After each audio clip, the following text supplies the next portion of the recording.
एक बार की बात है। एक हरे भरे जंगल में एक तालाब के किनारे 3 हिरण रहते थे। तीनों आपस में बहुत अच्छे दोस्त थे। वे हमेशा साथ साथ घास चरते, खेलते और एक दूसरे की मदद करते। लेकिन उनकी सबसे बड़ी खासियत थी चतुराई। वे कभी भी जल्दबाजी में निर्णय नहीं लेते थे और हमेशा समझदारी से काम करते थे। एक दिन जंगल में एक शिकारी आया।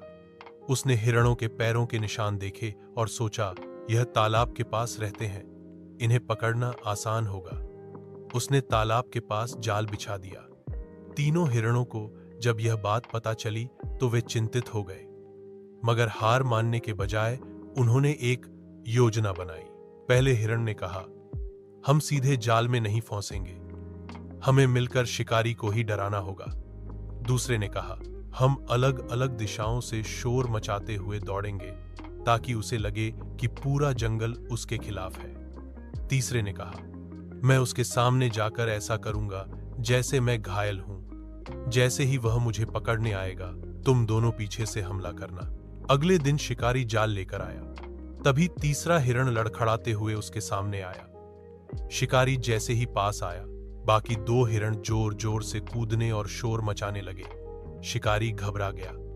उसे लगा कि बहुत सारे जानवर उस पर टूट पड़ेंगे। डर के मारे उसने जाल फेंका और जंगल से भाग गया। तीनों हिरण खुशी खुशी तालाब के पास लौटे। उन्होंने कहा, देखा, चतुराई और एकता से बड़ा खतरा भी टाला जा सकता है। उस दिन के बाद से वे और भी सावधान हो गए और उनकी दोस्ती और मजबूत हो गई। सीख: मुश्किल समय में समझदारी और एकता ही सबसे बड़ा हथियार है।